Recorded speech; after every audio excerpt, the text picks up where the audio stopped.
And now, it's time for another Dice Tower review with Tom Vasel. Today we're going to talk about Neuroshima Hex. Now, Neuroshima Hex has been out for a while, but I wanted to look at this because I got one of the latest expansions in it, and in another review I'm going to show you some of the expansions for Neuroshima Hex. But Neuroshima Hex is a very interesting game. I actually play it more on my iPhone these days than I actually play the physical game, but the physical game does work very well. Let's take a look at it.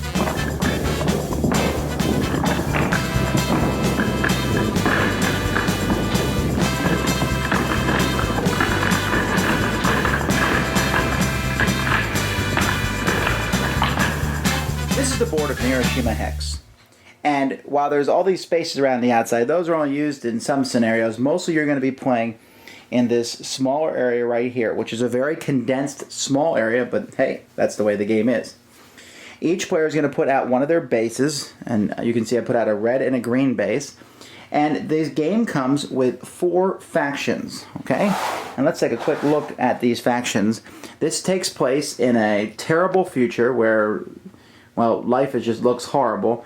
And so we have different factions which match different colors. And so here we have the Moloch faction. These are the big, mean, nasty guys. You know what? This is one of those things where pretty much everybody's big, mean, and nasty. But if you notice here, you'll notice that when I put the different boards on, that the pieces that are on the board are very different. And that's because the factions are not even remotely the same. Well, I should say not remotely the same. Some of them have the same pieces, but for the most part, they're very different between the 4 different factions. You can see here, as I show you, red has some very strong pieces, while yellow has some sneaky things that they can do, as does blue. Green is kind of in the middle, and so, you know, I'm sure that people who play the game a lot can give you even more than that. Now, what you're going to do each turn of the game when it's your turn is you draw 3 tiles, and you're going to turn those tiles over when it's your turn. And you can keep 2 of them, but you have to get rid of 1. So I get rid of 1, and then I can place these 2 tiles on the board, or I can save them for next turn, but you have to discard 1 every turn. So you're better off usually placing them. And so there's all different tiles in the game. We're going to turn over several to show you. Some tiles, like these black tiles here, are action tiles. This one starts a battle. This one lets you move and rotate one of your icons. Other ones are military units. That's these gentlemen here. These are military units, and there's quite a few of them in the game. Let me pull some of the red military units so we can do a bit of comparisons between them. And then these are kind of machineries or support which will connect to your units to make them better some way or other. But let's take a closer look now at some of the military units here. So here we have 5 military units, and you can see that they have numbers on them, they have arrows, there's all sorts of things, and they have a picture. Okay, well, the picture is just there to be cool.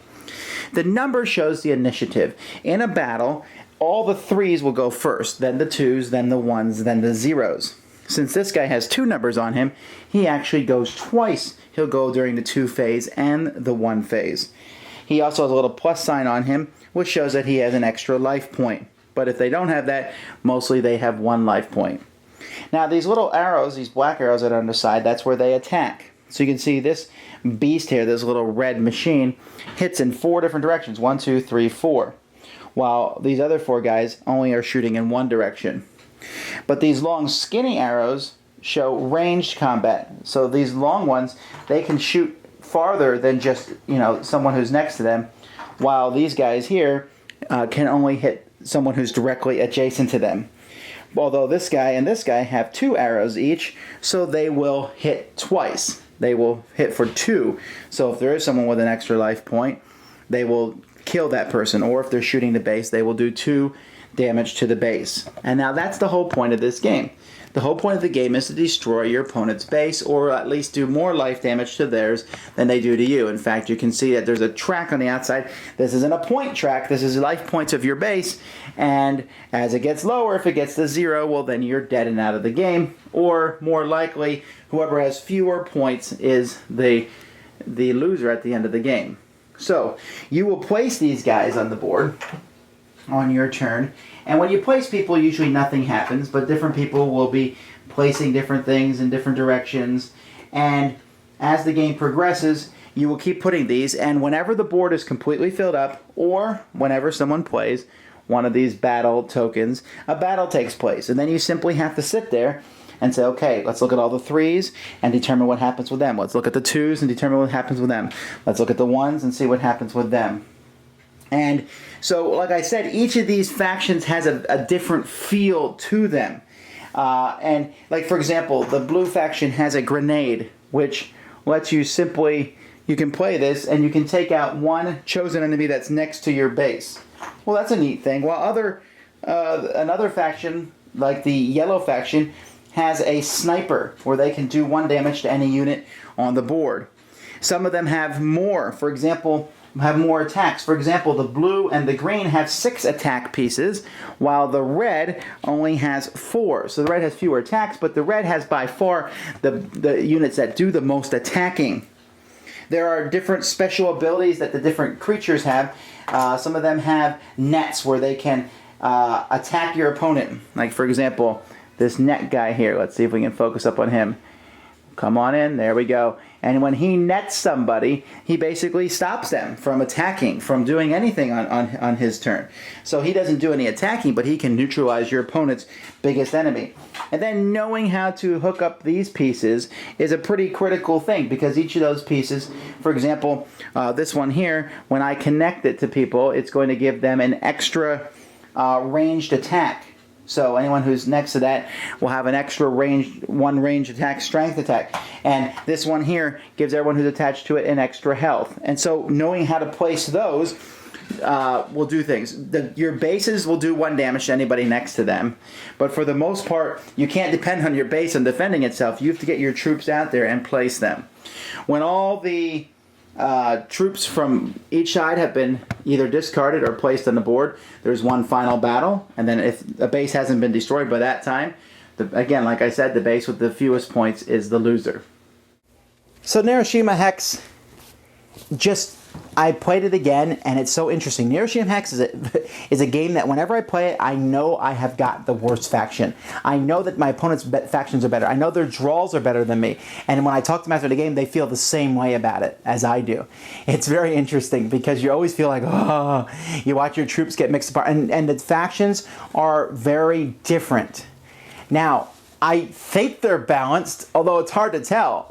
Whichever one Vasel controls is about to lose. I played all the different factions, and I enjoy some of them more than others because I like the styles of some of them.